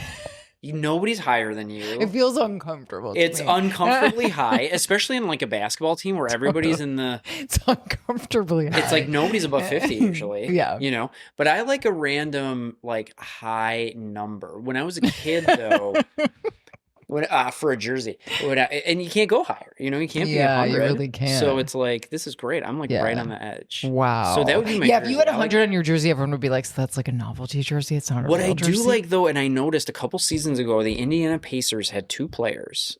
One was 0 and one was 00. Whoa. I didn't know you could be 00. I didn't either. Neither did This was the I. first time I saw 00, it's not a real number. That's what I saw Is it? on it. Because you can have 2 digits on a Oh, jersey. it's I 2 guess that's what they digits. got away with. Wow. I'd I would never say it's seen a that valid before. string, but I wouldn't say it's a valid number. Yeah. Number, right. But when I was a kid, I really gravitated towards like a 34 or a 40 because 34 was Ray Allen's number when he got shout drafted by the out. Bucks. Yeah. And I'm from Milwaukee, so that was like a meaningful number. And of course, who didn't want 23? I mean, Michael Jordan, Right, like when I was a kid. course. Yeah. So that was huge. Totally. What about you? What are your numbers? I mean, a number that I go back to a lot is 21, actually. 21. And then also my birthday is next week, March 11th. 11, a little bit 11. 11's a good number. Yeah, 11's a good number. 11's a great number. Yeah. So one of those, Why 21. I mean, I think I was honestly like assigned that number when I was younger and played softball and then just began to identify with it. Oh. What does that say about me? Like middle child. I'm just like, I guess I'll play this role. I guess I'll be 21. Like something like that. But yeah, because like when I think about it, it doesn't give me like warm feelings. Yeah. It just is sort of like, oh yeah, that's in my life and it's some of my passwords. You know, totally. I had such respect for my older brother who he was the number 17 for like every team I could ever remember him being. And he was the Wow. first person who was like, he just stuck with a number. It was like Yeah. people just get a jersey and then as you get older, like people start to stick with a number that's theirs. But he like did it, I felt like at a very young age. And I thought that was so cool. I was like, Yeah. He just I mean, stuck with granted, it. everything I felt like he was doing was Yeah, cool, he's your but older brother. I was like 17, so random. I don't even Yeah. think I like that number, but I like that you like it so much. You're just Yeah. gonna stick with it. It's not actually random. Like all of these numbers that we're picking are like in psychology. Like if you pick a number, if you ask someone on the street to pick a number from 1 to 10, they're invariably going to say 7. Your mind might have even blinked to 7. Really? There's like little blinks we do where you don't want to pick something too low, you don't want to think something too high. I think all the numbers we said are odd. Maybe I missed one. Maybe we say 34. We said 0. I said 34 and 40 maybe, but yeah, when you said it, we've been saying a lot of odd numbers. A lot of odd 0, numbers. okay, fine, 0 is even. But And 34, 3 plus 4 is 7. yeah, that could have been Whoa. psychology. I mean, but seriously though, it would be if we did this experiment like random draws, like what is pick a number. Very few people are going to say 4. A lot of them will say 3 and 7. You would have to be a nut job to say 1. Yeah. Pick a random You'd have number to be from 1 to an 10. absolute psycho. That's really how y'all should start diagnosing psychopaths. A nut job. Yeah, Get that on camera. I love it. Psycho. yeah. That's amazing. No, you're right. One. I've never been like 1. But you should crazy. hear that 1/10 of the time if it was really random. Yeah. Humans cannot generate randomness. Yeah, that's Right. true. Oh, so true. If you tried to simulate a coin flip sequence, it would invariably be detectable that it was done by a Yeah. human and not by a real coin. Wow, Right. crazy. Wow. Every 1 in Yeah. 32 flips. So, like, you know, what's the probability of getting a string of all ones? I mean, it's like you got to hit 2, 2, 2, 2, 2, like 1 in 32. So when you're looking at these random blocks, you should really see strings of all ones. But if I Yeah. ask you to simulate a random coin, when's the last time you flipped a coin and it came up heads 5 times in a row? I mean, I never really do any of that, but Well, you yeah. Okay. two more silly questions from me. Okay, yeah, go for it. Are you okay to entertain these I love silly questions. low ball math questions? Would you have an advantage over someone like me in a card game? I have some very brilliant friends who are, you know, astounding bridge players who absolutely use their number skills Okay. for advantages. And poker, like if Wow. you know mathematics, like it's Probability. that's only a part of the game. It's a lot of psychology too. If you Okay. were great at math and odds and probabilities, but you were also good at psychology and reading people and game Yeah. theory, you'd be unstoppable. Wow. Oh, so I just got to work on that math. But side I of things. personally We gotta am not- bone up. I'm not like that. I mean, yeah, I'm not sort of Mr. Quick Calculation. Got it. Okay. And You're then not like a party trick. You have more goofy questions. one more. How many digits of pi do you know? Oh That is goofy. 3.141592, I think, is what I got. Nice. That's pretty good. I'm at 3.14. Yeah, so same. I'm at 3.14. love it. I don't really Yeah. think you need that many digits of accuracy. That's great. But they do that with kids in Get the schools for like a picture. Yeah. competition where No, they're like, it's cute. remember as many as you Yeah. can, right? It's cute. It's And fun. It is. Well, yeah. I was gonna ask one, like, and this is for both of you. Did you ever, in the past or currently, like almost like assign like personality traits to the numbers? That is a real thing. Yeah, I do that a little bit. Synesthesia. Like, Yeah, some people have color sensation associated with numbers. Yeah, Mm. I think of 7 as like kind of a bitch. Is Do that you? Crazy? Yeah. 7 is A woman, definitely a femme presenting woman. I always think of 2 as kind of like childlike. Same, little, but like But like sweet little, and like small. innocent. Yeah, yeah. Yeah. Not negative, but like small. Yeah, small. And 1 is kind of a menace child, right? 1. 1 is like a little like troublemaker. I think what I'm coming to realize in this conversation is I don't think about 1 that much. Yeah. Because even when you said that, I was like, God, I've never even thought of that, but I've never said 1. Yeah. That's not really Isn't on my it weird, radar. though, that it's like I think of 2 is good, 1 is bad, 3 is bad, I think of 10 4 is is fun. good. I think because We that's should more. deduce the mathematical pattern between what is good and what is bad. Yeah. I think 10 6 was a is good. good, 7 is bad. was a good age 8 is for like me. a loser. 8's a loser. 8 is a loser. Such Why? a loser. I don't know. Because 8's wearing such a tight belt. It's really a 0. 8 is like wannabe a 10, 11, 12. Oh, I don't know if I don't agree know with why that. I think Wait, this do you think is 8's better than fair. 9? 8 is worse than 9. 9 is like, it's a wannabe, but a little more innocent. It, like, just fits in remember, with the others Jish, better. 7, 8, 9. So that's always a good joke. But 6, this 7. Genuinely. Oh, 6, 7. I do it to piss off my I can't students believe all the we've been time. talking to a math person and that hasn't even come up once. I was waiting for my chance. I do it, and they just groan at me. I think people are over it now. No, I mean, I was they're- over it when it started. They're extremely but over it, and yeah. that's why I do it, just to be annoying. Yeah, totally. I get. Tell my dad wow, jokes. you're harsh on some numbers. I know. It's weird, like, how that even happened. I mean, I do kind of with days of the week, too. Are there unlucky numbers? Like, the Friday the 13th type Yeah. of thing? I mean, probably 13. I mean, that's pretty basic, Yeah, but 13 is lucky in Jewish culture, though. oh, it is. 4 apparently I is. thought 18 was lucky. 18 is a great one because 18. So the Hebrew letters have numerical value. So 18 is chai, which is life. Oh, But 13 is like, I mean, bar mitzvah age, right. Yeah. coming of age. Coming of Yeah, age. B'nai mitzvah age, should I say. B'nai mitzvah. I have to phone a friend on this, but my aunt, who grew up in Seoul, South Korea, I'm pretty sure in Korea 4 is not a good number. Yeah. I think like she could not have an address. Like that was like a no-go. Like they couldn't move a place that had a 4 in it. Wow. Because it's just not good luck. It's just Okay. very superstitious about that For sure. number, Is so. 3 auspicious there, though? I don't know. That's a good question. I'm gonna ask her. Yeah. So you have a South Korean aunt? I do. Yes. How does that work? Through marriage. So my uncle met her Okay. and was actually her TA in college. Let's not look too deeply into that one. Yeah. Wow. Yeah, totally. Dangerous game. Yeah, and she would go to his office hours, Oh. and she thought it was so cute because he had a picture up. Now this was, I mean, they got married in like 1990, so I mean, There were no rules back then. they- No rules was the but there Wild was like a West. picture of me and my brother and my 2 cousins, like all just like littles, and she was like, Aw. "Oh, this is so cute. He's got like kids," and he was like, "Those are my kids. Like, those are my nephews." Like, no, I am. don't get this single. wrong. Wow. But yeah, so she came to the States. She was 18. She came for undergrad, and I then see. that's where they met. So, Wow. Yeah. Interesting. Okay. All this Numbers. Is I love so Korean food. fascinating. That's Yeah, it's so that's good. OG cuisine. so good. Let's move into our Hawaii's Is It. This has been great, but we'll take a little transition. Transition. And what is our Hawaii's Is It? Hawaii's Is It to You were talking about measuring twice and Oh. cutting once. yes. You just introed it. That was measure great. twice, cut once. Exactly as Sam said. This is our question. So we're going to take it both literally and abstractly. Yeah. Well, certainly, what made me think about it was math, which is Yeah. what we've been talking about.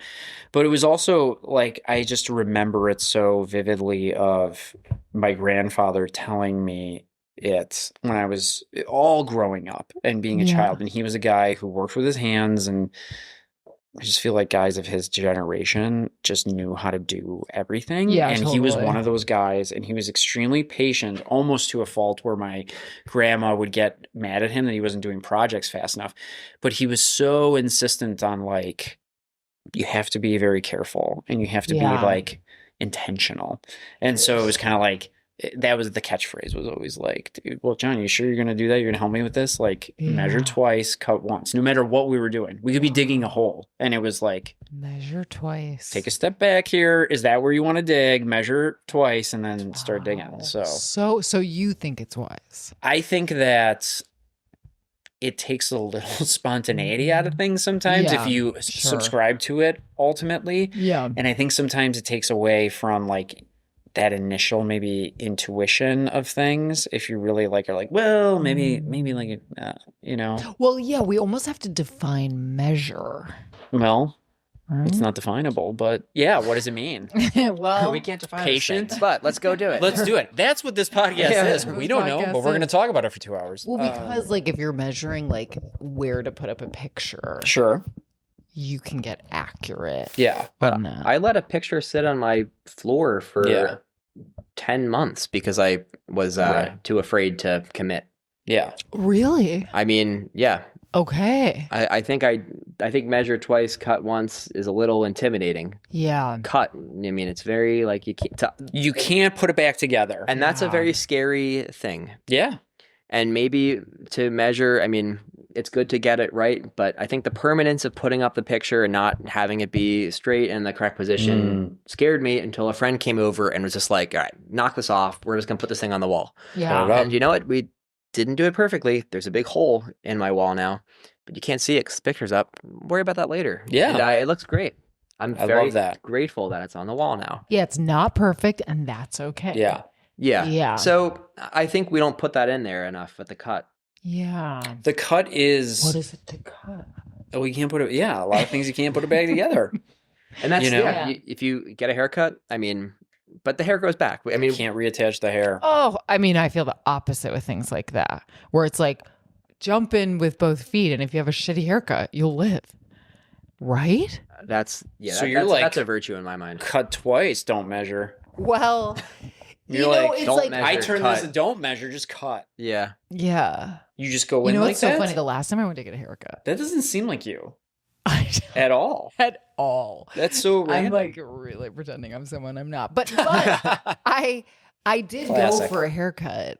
I had cut off like all my hair, and then I saw my hairstylist like maybe 2 months later, 3 months later, and he's kind of like, "What are you doing here?" He's like, "I feel like you like your haircut. Like, why are we doing this?"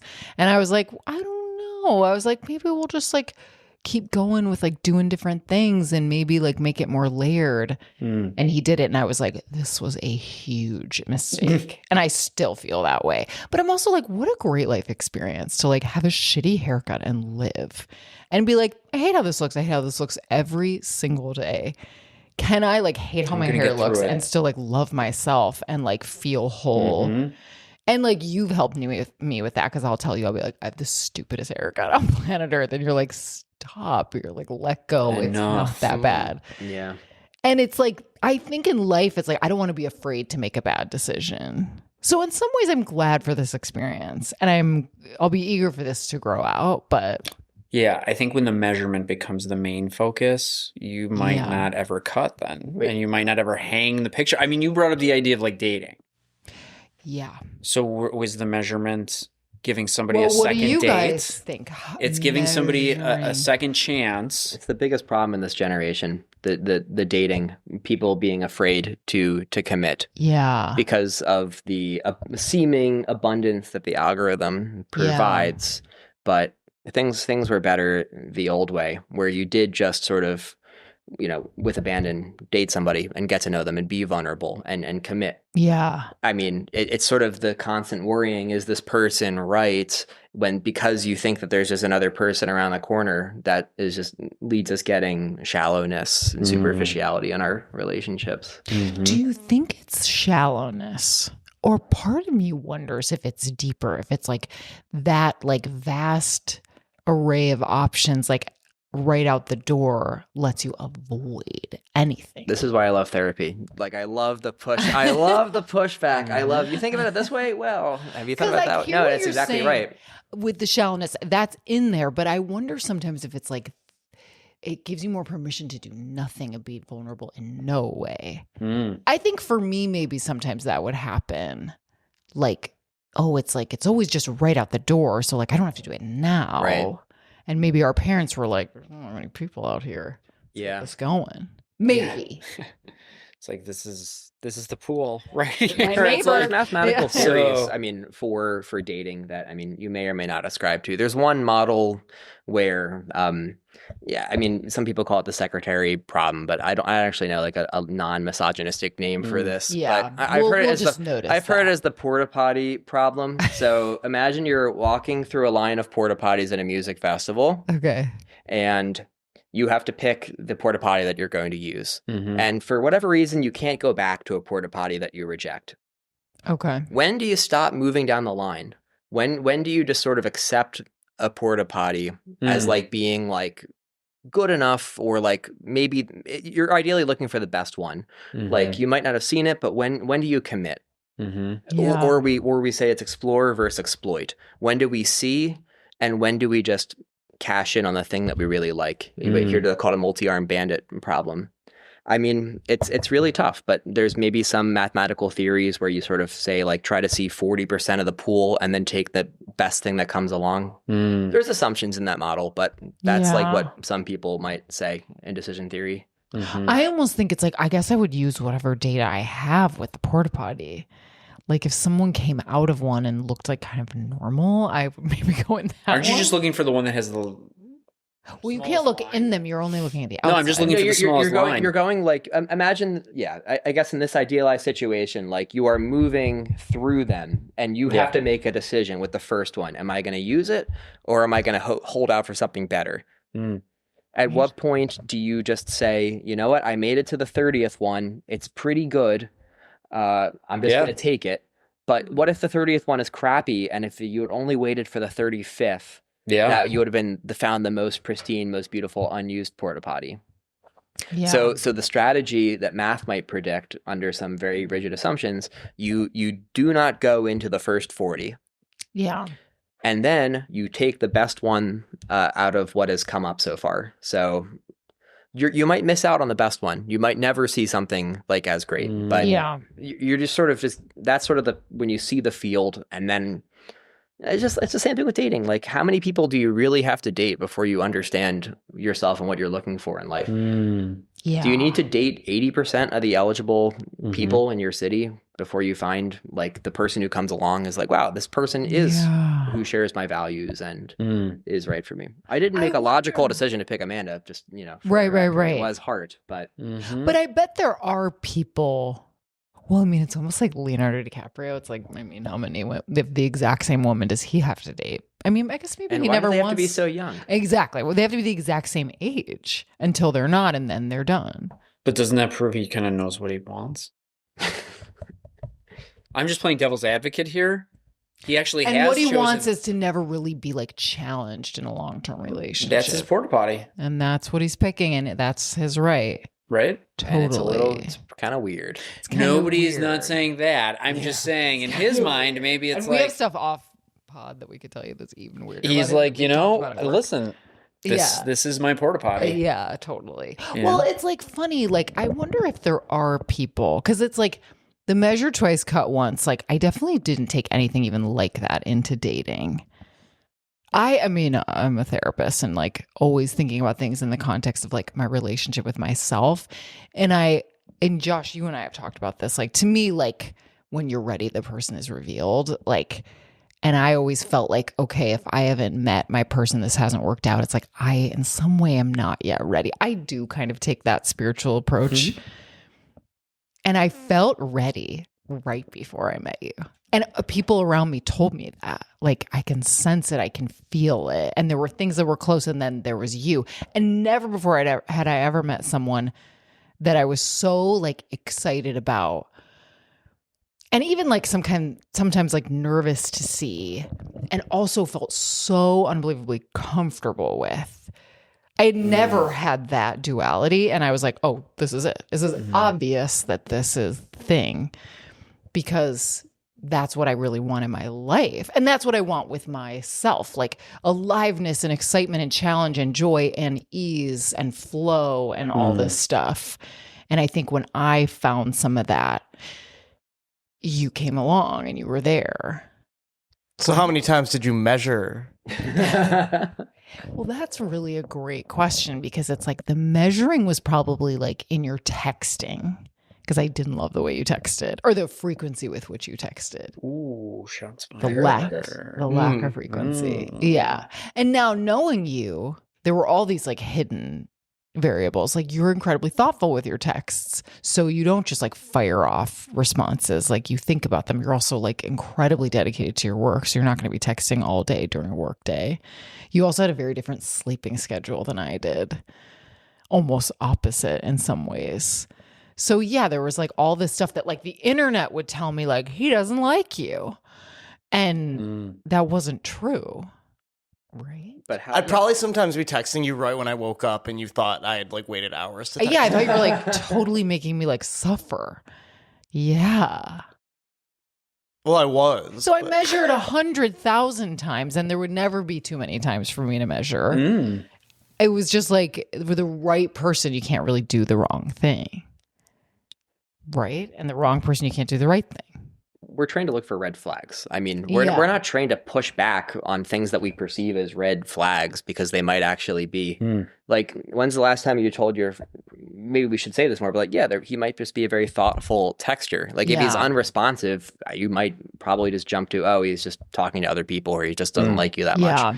It's hard when dating is like this to give the other person the benefit of the doubt and to try to treat them like they would, if you knew them as a person first. As a person, yeah. They're just a name with a picture. I mean, until it's hard. Yeah. It's really hard. I met Amanda in person. I that was the approach that I needed. Yeah. Sure. I mean, it's interesting. Measure twice, cut once. Maybe we don't like it. Maybe it only works for Your grandpa. sawing wood, Yeah. Yeah. It does work for sawing wood. Yeah. or sawing other things. And maybe I'm very handy. but maybe it's really intentional that it's not like measure 3 times. It's measure twice. Yeah, I and mean, I then like let that go. too, where it's like you gotta do it at some. You just gotta cut, right? So it's like, okay, that's careful, Yeah. that's intentional, and you're not Obsessive. where your example of like now the picture's just sitting there, and Yeah. now I've measured so many different times that now I'm getting lost in the sauce here. Yeah. where For it's sure. like, so yeah, maybe it is intentional that it's 2, 2 and not which is a nice 100. small. We have warm feelings for 2. Yeah. We Was 2 a love bitch? 2. No, No, 2 is no, sweet no. and innocent. 2 is small. 2 is like 2's a small, bitch, 8's a bitch. cute. No, 1 is a menace. 2 is sweet. 3 is kind of a menace too. 4 is great. Oh, 5. I skipped 5. Wow. Take 5. We already brought up. I guess take I don't 5. like odd numbers. Is that what we're learning? Well, 5 is such a number where literally that's like, I feel like people just associate that with like a break, like 5 minutes. Like that's so like Oh, wow. Yeah. where it's kind of like take 5, like take 5 Take minutes. 5. Like 5 is Like got even in you. like movies, like that trope of like take 5 Yeah, or take like it's just so like Back that's in the amount of 5. time. Like where did that come from? That's the amount of time you need for a break. Like why isn't that take 15 Right. Take 10. or anything? Yeah. Take 9. You I've hate never 9. heard. I've never heard take 9. You Take hate 9. 9. I hate 8 more than 9. That's wild to me. It makes no real sense. 8's 2/3 of a snowman. Yeah, it's not really about how they look. It's like their vibe. It's their vibe, as if you're talking to your numbers. It just doesn't give me a good vibe. So this is how the public interacts with mathematics. Yeah. Yeah. Totally. Oh yeah. I was 8's okay at math. Like, okay, this will be the last thing I say because I know we're over time. I feel like I was really good at geometry randomly. And then I was like fine at the rest. And you were really good at every other math but geometry, right? But physics. oh, Oh, that's physics is science. hard. But it's kind of Too abstract. Physics is hard. Physics is too abstract. I liked geometry Yeah. too. I feel like having the visual Yeah, was like really useful for Yeah. me. totally. And I think I struggled more with learning algebra. It took me a while to like Yeah, learn, calculus. where I was like, great, another letter? Yeah, Ugh. totally. Give me a shape. yeah. Yeah. Give me something to Give me a look at. personality. Give me something I can touch. You shape. would like the field of algebraic geometry, which Oh, which no. reveals the underlying geometry behind algebra. Really? Maybe that would help me with Oh, my that would algebra help then. me. It turns out all algebra is geometry, Whoa. Wow. but we Wait don't a have time to second. unpack Do you That's that. think- another episode. Do you think it's interesting that we're both therapists and we both were better at geometry than the other maths? Do you think there's something there? Yeah, I mean, spatial. So geometry is actually the closest form of mathematics to real mathematics that people learn because it's actually like logical argument parsing things, taking stock of things. Like there's a toolbox and you're putting it together in the right way, and it's the closest to that, developing those logical reasoning and thinking skills, which I can imagine is important in therapy. Yeah, totally.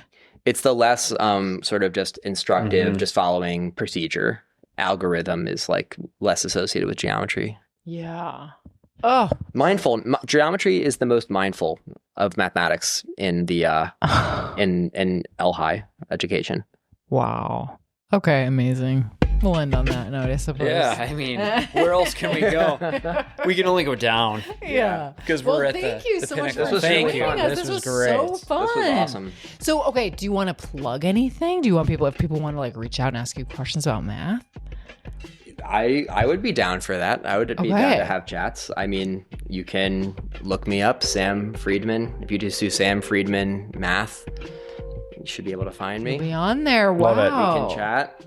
There's Okay, a very amazing. famous mathematician, Michael Friedman, who got a Fields Medal. That is not related to me. Oh, okay. But he's a genius. You should talk to him probably over me. But if you want to talk to me, you can. I'm Sam Friedman. Have you met him? I've been in the room with him. I didn't introduce Okay. myself. Okay. Wow. He's a genius. Wow. That's awesome. Cool. Okay. Thanks and so I'm- much for being here. Yeah, This thank is- you for being here. It's awesome to meet you, man, and this is really fun. Thanks for Yeah. having me. It was so fun having you. Well, John, tell us where people can reach you. Yes. Email me at butz.jonathan@gmail.com. What about you, Kelly? If you want to reach me, if you have questions about the pod, if you want to work with me, if you want to suggest topics, you can reach me at kkpsychotherapy.com. Send me an inquiry there. And last but not least, Joshy. Our producer. You can find me at joshbayerfilms.com, Bayer as in the aspirin, and I'm a very professional editor, and I'm a genius. I'm a professional doctor. I'm a professional Geniuses genius. Say that they're geniuses, of course. Of course. You can edit in my email. It's sfriedman67 at UChicago. 6, 7. Don't get me started on it. 6'7". I had it 6'7" Incredible. years before it was a meme. Oh, you started it. I love it. You I love started it. the meme. That's incredible. Okay, thanks everyone. We'll Thanks catch for you next listening. time. Yes. Bye. Thanks for the music, Blanket Fort. Oh, yeah, Blanket thank you, Blanket Forts. Forts. Thank you, Spindrift. Yeah, Thank you, Spindrift. Thank you, Spindrift, for the sponsorship. The Wise Mind Happy Hour podcast is for entertainment purposes only, not to be treated as medical advice. If you are struggling with your mental health, please seek medical attention or counseling.